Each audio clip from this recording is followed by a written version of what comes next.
ভাই আসসালামু আলাইকুম। ওয়ালাইকুম আসসালাম। কেমন আছেন ভাই? ভালো আছি, ভালো আছেন ভাই? জি আলহামদুলিল্লাহ আছি, ভালো আছি। অনেকদিন পরে দেখলাম ভাই। আসি ভাই, একটু ব্যস্ত ছিলাম তো। আগে তো ঘন ঘন আসতেন, ইদারিং আর আসেন না। না ভাই, একটু ব্যস্ত সময় পার করছি আর কি। ও, এখন আমার বসেন ভাই। না ভাই, বসবো না। একটা স্বর্ণ দেখেন তো, 22 টাকা স্বর্ণ দেখেন আমার।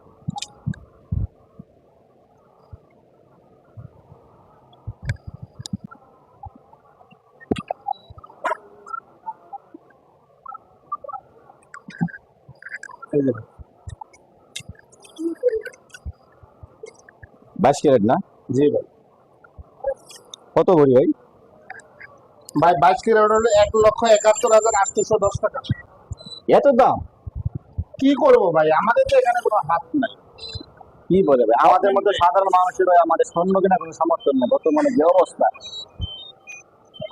বা দাম বেশি কমানো যায় না? না ভাই, এখানে আমাদের কমানে বাড়ানোর তো কোনো সুযোগ নাই। বর্তমানে তো সবকিছু আপনি গুগলে গেলে পাবেন, প্রতিদিনের বাজার দর আছে। এখন এমন অবস্থা ভাই, আমার না বানালে জিনিসটা না হয় না, কি করবো ভাই?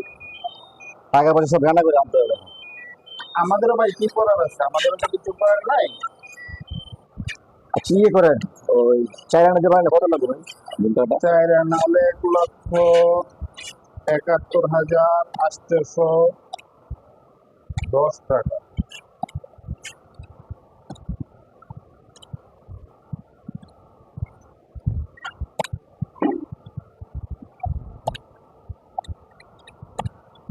ভাই 44,925 টাকা পড়বে।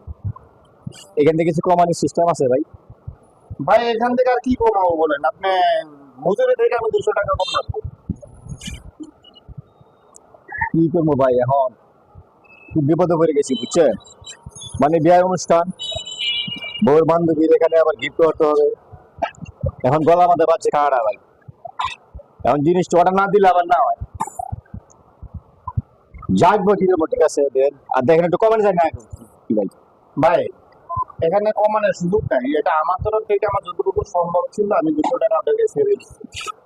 আর তাছাড়া এখন স্বর্ণের রেট এত হাই বর্তমান, আমাদের এই কেনাকাটা নাই। আপনি তো নিজেই দেখলেন আমি ঘুমাইতেছিলাম, এই সারাদিনে মাত্র একটা কাস্টমার আসছেন না, তাও আপনার মনে করেন সাধ্যের বাইরে চলে যাচ্ছে।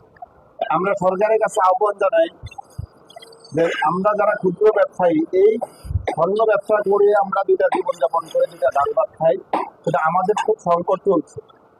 আমরা সরকারের কাছে আহ্বান জানাই যেন স্বর্ণের দামটা যেন নিয়ন্ত্রণে আসে, জনসাধারণের যেন ওই সীমিত